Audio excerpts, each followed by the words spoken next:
ইলিশের সিজনে একবার সর্ষে ইলিশ খাবো না তা তো আর হয় না। তো আজকে ভাবলাম যে দুপুরে সর্ষে ইলিশটাই রান্না করি। এখানে হচ্ছে আমি সর্ষে ইলিশ রান্না করার জন্য খুবই সিম্পল একটা প্রসেসে রান্না করে ফেলি আর খেতে অনেক বেশি মজা হয়।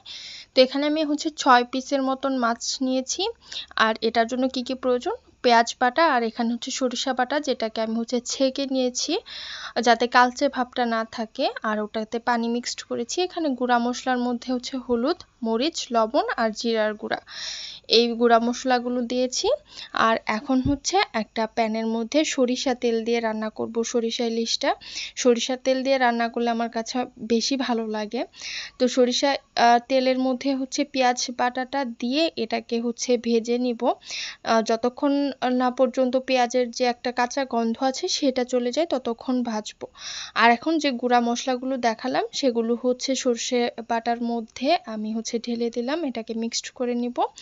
আর পেঁয়াজটা যখন ভাজা হয়ে যাবে তখন ওই মিশ্রণটা আমি হচ্ছে এখানে ঢেলে দিব। এই তো মশলা বলতে এই কয়েকটা মশলাই। এখন হচ্ছে এটাকে খুব সুন্দর করে কষাবো যতক্ষণ না পর্যন্ত উপর থেকে এরকম তেল ভেসে ওঠে।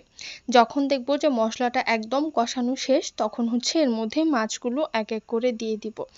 তো এখানে হচ্ছে মশলাটা যত সুন্দর করে কষানো হবে এটার টেস্ট তত বেশি ভালো হবে। তো আমি মশলা কষানোর মধ্যে একটু সময় দিয়ে মশলাটা কষাই। আর এখন হচ্ছে মাছগুলো খুব সুন্দর করে উপর থেকে দিয়ে ঢাকনা দিয়ে দিব। এক পাশ যখন একটু 2-3 মিনিটের মতন হয়ে আসবে তখন হচ্ছে আমি আরেক পাশে উল্টে দিব মাছটা। ইলিশ মাছটা যেহেতু রান্না হতে কম সময় লাগে আর এটা অনেক নরম একটা মাছ, তো এই তো এভাবে হচ্ছে হালকা হাতে সুন্দর করে মাছগুলোকে উল্টে দিব যাতে ভেঙে না যায়। এখানে খুব সুন্দর করে যে তেল ওঠা পর্যন্ত ওয়েট করে এটাকে ভেজে ভেজে একদম মানে খুব সুন্দর করে কষিয়ে নিতে হবে। তারপর এখানে ঝোলের পানিটা অ্যাড করে দিতে হবে। এখানে পরিমাণ মতো পানি দিয়ে দিতে হবে, খুব বেশি যে পানি এরকমও না, আবার একদম কম পানিও না, যাতে হচ্ছে রান্নাটা খুব সুন্দর প্রপারলি হয়। এখন ঢাকনা দিয়ে এটাকে বলক আসা পর্যন্ত অপেক্ষা করব। বলক যখন চলে আসবে তখন 2-3 বার মতন এটাকে একটু পরপর উল্টে পাল্টে দিয়ে শেষের বার যখন এটা ঢাকনাটা খুলবো তখন হচ্ছে এটাতে কিছু কাঁচামরিচ দিয়ে দিব।